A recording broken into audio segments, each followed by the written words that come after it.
This is a reading in A Course in Miracles, Chapter 21, Section 3, Faith, Belief, and Vision.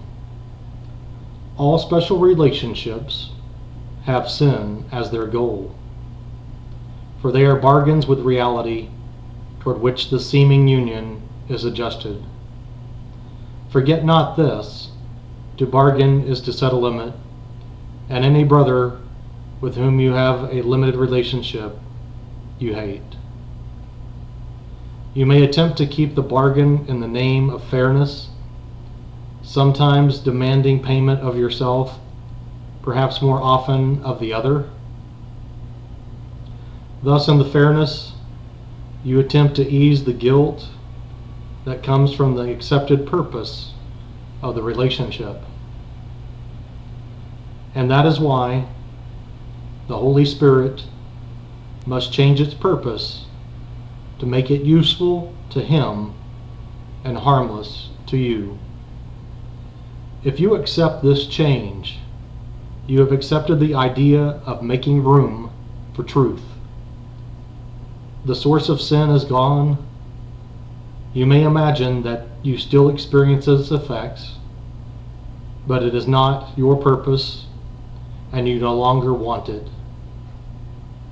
No one allows a purpose to be replaced while he desires it, for nothing is so cherished and protected as is a goal the mind accepts.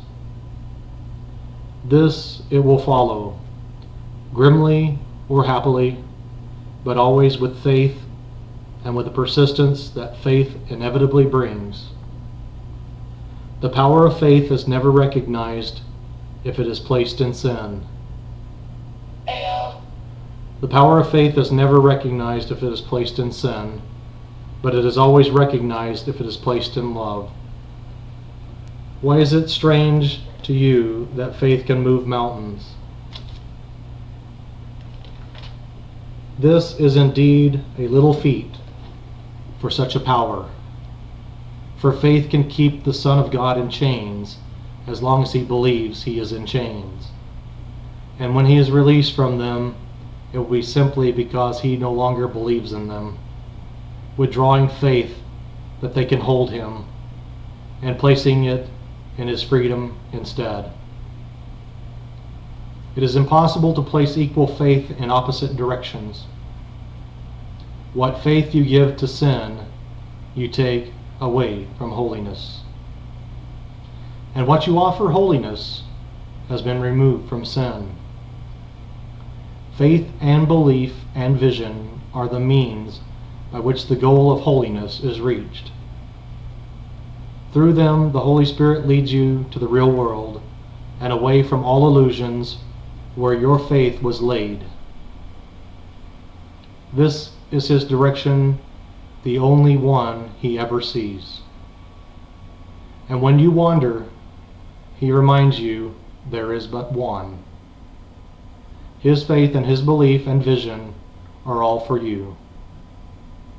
And when you have accepted them completely instead of yours, you will have need of them no longer. For faith and vision and belief are meaningful only before the state of certainty is reached. In heaven, they are unknown, yet heaven is reached through them. It is impossible that the Son of God lacked faith, but He can choose where He would have it be. Faithlessness is not a lack of faith, but faith in nothing. Faith given to illusion does not lack power, for by it does the Son of God believe that He is powerless. Thus is He faithless to Himself, but strong in faith in His illusions about Himself. For faith, perception, and belief you made as means for losing certainty and finding sin. This mad direction was your choice, and by your faith in what you chose, you made what you desired. The Holy Spirit has a use for all the means for sin by which you sought to find it. But as he uses them, they lead away from sin, because his purpose lies in the opposite direction. He sees the means you use, but not the purpose for which you made them. He would not take them from you, for he sees their value as a means for what he wills for you. You made perception that you might choose among your brothers and seek for sin with them.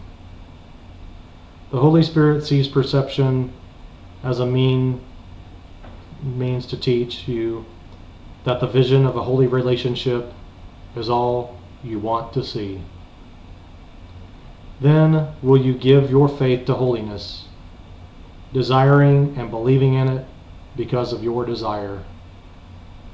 Faith and belief become attached to vision as all the means that once served sin are redirected now toward holiness. For what you think is sin is limitation, and whom you try to limit to the body, you hate because you fear. In your refusal to forgive him, you would condemn him to the holy body, you would condemn him to the body because the means for sin are dear to you. And so the body has your faith and your belief. But holiness would set your brother free, removing hatred by removing fear, not as a symptom, but at its source. Those who would free their brothers from the body can have no fear. Those they have renounced the means for sin by choosing to set all limitations be removed. As they desire to look upon their brothers in holiness, the power of their behalf and faith sees far beyond the body, supporting vision, not obstructing it. But first, they choose to recognize how much their faith had limited their understanding of the world, desiring to place its power elsewhere, should another point of view be given them. The miracles that follow this direction are also born of faith, for all who choose to look away from sin are given vision and are led to holiness. Those who believe in sin must think the Holy Spirit asks for sacrifice, for this is how they think their purpose is accomplished. Brother, the Holy Spirit knows that sacrifice brings nothing. He makes no bargains. And if you seek to limit him, you will hate him because you are afraid. The gift that he has given you is more than anything that stands this side of heaven. The instant for its recognition is at hand. Join your awareness to what has been already joined.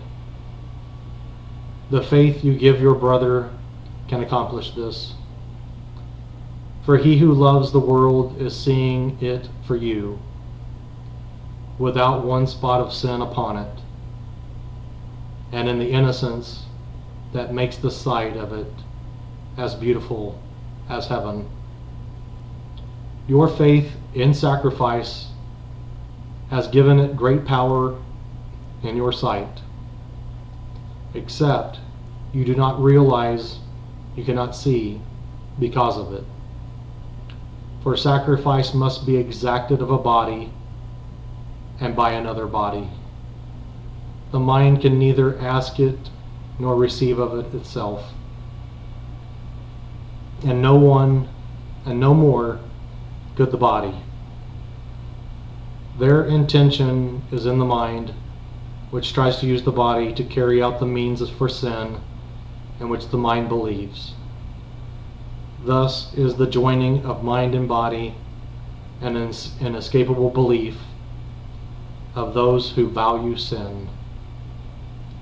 And so is sacrifice invariably a means for limitation and thus for hate. Think you the Holy Spirit is concerned with this? He gives not what it is his purpose to lead you from. You think he would deprive you for your good, but good and deprivation are opposites and cannot meaningfully join in any way. It is like saying that the moon and the sun are one because they come with night and day, and so they must be joined. Yet sight of one is but the sign the other has disappeared from sight. Nor is it possible that what gives light be one with what depends on darkness to be seen. Neither demands the sacrifice of the other, yet on the absence of the other does each depend. The body was made to be a sacrifice to sin, and in the darkness, so it still is seen. Yet in the light of vision, it is looked upon quite differently. You can have faith in it to serve the Holy Spirit's goal, and give it power to serve as a means to help the blind to see. But in their seeing, they look past it, as you do. The faith and the belief you gave it belongs beyond. You gave perception and belief and faith from mind to body. Let them now be given back to what produced them, and can use them still to save itself from what it made. This is the end of the reading of A Course in Miracles, Chapter 21, Section 3.